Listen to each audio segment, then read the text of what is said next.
सियासत में हमेशा बुजुर्गों के साथ युवा जोश के सामंजस्य को कामयाबी की सबसे मजबूत कड़ी समझा जाता है।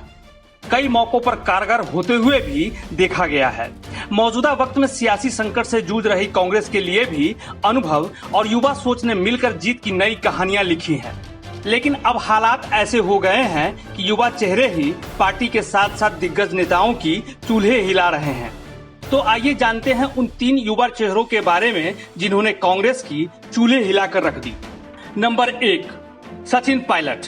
राजेश पायलट के बेटे सचिन पायलट 26 साल की उम्र में कांग्रेस से सांसद बने तो 35 साल की उम्र में उन्हें केंद्रीय कैबिनेट में जगह दी गई। इसके बाद साल 2014 में जब उनकी उम्र 37 साल थी तो पार्टी ने राजस्थान प्रदेश कांग्रेस कमेटी की कमान उनके हाथों में सौंप दी। सचिन ने भी अपनी जीत और मेहनत से राजस्थान में घूमकर तत्कालीन वसुंधरा राजे सरकार को एक्सपोज किया और अपने संगठन को मजबूती से आगे बढ़ाया। इस दौरान अशोक गहलोत दिल्ली में राहुल गांधी के साथ देश की राजनीतिक बागडोर संभाले हुए थे। सचिन की मेहनत रंग लाई। साल 2018 में राजस्थान की जनता ने वसुंधरा सरकार उखाड़ फेंकी, लेकिन जब जीत का सेहरा बंधने का नंबर आया तो अशोक गहलोत का तजुर्बा सचिन पायलट की 5 साल की मेहनत पर भारी पड़ गई। तमाम खींचतान के बाद सचिन डिप्टी सीएम पद पर राजी हुए, लेकिन दोनों में तालमेल नहीं बैठ पाया।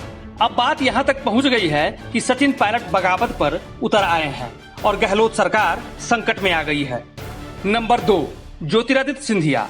इसी साल मार्च महीने में जब देश होली के जश्न में डूबा हुआ था तो मध्य प्रदेश और देश की राजनीति का बड़ा फेस माने जाने वाले ज्योतिरादित्य सिंधिया ने कांग्रेस को ऐसा गम दिया कि पार्टी को सत्ता से हाथ धोना पड़ा।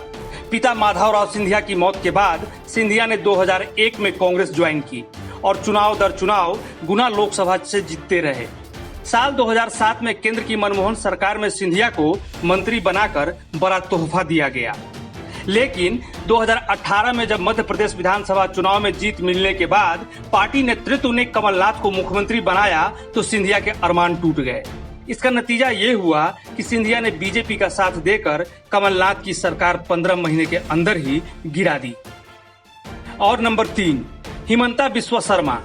सचिन और सिंधिया कांग्रेस के लिए उन राज्यों में चुनौती बनकर उभरे जहां मुख्य विरोधी बीजेपी हमेशा से मजबूत रही है। लेकिन पार्टी के एक और युवा चेहरे रहे हिमंता बिस्वा शर्मा ने कांग्रेस को जो नुकसान पहुंचाया वो ऐतिहासिक है। हिमंता बिस्वा कभी दिल्ली में बैठे कांग्रेस शीर्ष नेतृत्व तक पहुंच रखते थे, लेकिन साल 2015 में उन्होंने कांग्रेस का हाथ छोड़ दिया और बीजेपी में शामिल हो गए। 1996 से 2015 तक हिमंता बिस्वा कांग्रेस में रहे और असम की कांग्रेस सरकार में मंत्री पद भी संभाला। पार्टी छोड़ते वक्त उन्होंने राहुल गांधी पर गंभीर आरोप भी लगाए। के बाद बिस्वा साल 2016 में असम विधानसभा चुनाव लड़े और कैबिनेट मंत्री बने। हिमंता बिस्वा बीजेपी के लिए सबसे बड़े संकट मोचक के तौर पर उभरकर सामने आए और नॉर्थ ईस्ट की राजनीति में शून्य कही जाने वाली बीजेपी ने असम, त्रिपुरा, अरुणाचल प्रदेश और मणिपुर जैसे राज्यों में सरकार बनाकर कांग्रेस का सफाया कर दिया।